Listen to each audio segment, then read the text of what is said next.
మనకు general science point of వ్యూలో గనక గమనిస్తే ఇక్కడ సైన్స్ మరియు జనరల్ సైన్స్ అనేటటువంటి పదాలే కనిపిస్తున్నాయి, కానీ దీంట్లో ఫిజికల్ సైన్స్ ఉందా, బయో సైన్స్ ఉందా, కెమిస్ట్రీ ఉందా, as well as science and technology ఎక్కడుంది అనేటటువంటి పాయింట్ ఆఫ్ వ్యూలో కోర్స్ మీకు కొన్ని సందేహాలు వచ్చేటటువంటి అవకాశం ఉంది. దీనికి సంబంధించినటువంటి క్లారిటీ మీరు పాత పేపర్లు చూస్తే అర్థమయ్యే అవకాశం ఉంటుంది.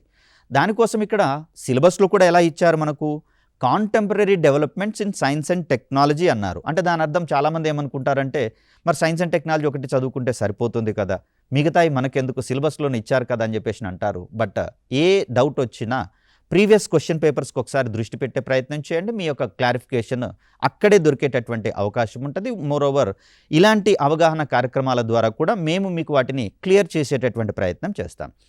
ఇక్కడ science and technology contemporary developments అని అడిగాం. దట్ మీన్స్ కరెంట్ అఫైర్స్తో లింక్ చేసుకొని చదవాల్సినటువంటి సబ్జెక్టు. దీని తర్వాత there implications including matters of everyday observation and experiences. ఇక్కడ సాధారణంగా చాలామందికి ఉండేటటువంటి ఇబ్బంది ఏంటి అంటే సైన్స్ అర్థం కావట్లేదు అంటారు. కానీ ఇక్కడ మనకు సిలబస్లో క్లియర్గా మెన్షన్ చేశారు చూడండి, everyday observation and experience.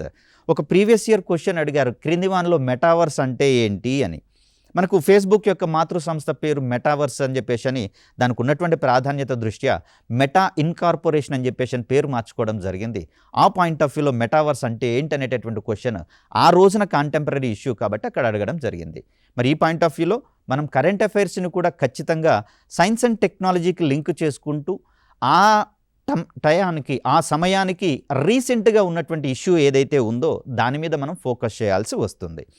So అందుకని ఇక్కడ మనకు ఎవ్రీడే అబ్జర్వేషన్ అండ్ ఎక్స్పీరియన్స్, దైనందిన జీవితంలో దీన్ని మనం ఎలా ఉపయోగించుకుంటున్నాము అనేది మనకు main point.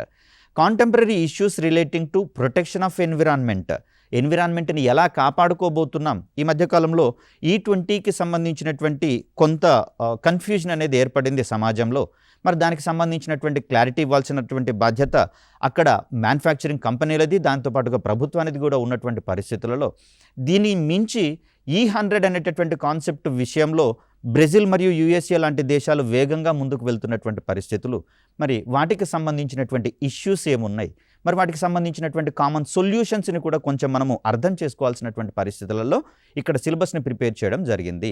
As may be expected of a well educated person who has not made a special study of any scientific discipline.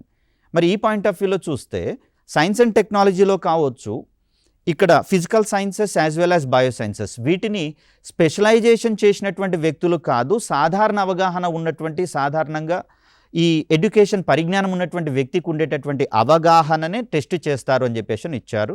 దానికి సంబంధించినటువంటి ప్రీవియస్ పేపర్లలో కూడా అదే రకమైనటువంటి ధోరణి మనకు కనిపిస్తుంది. ఇది జనరల్ సైన్స్కి సంబంధించి.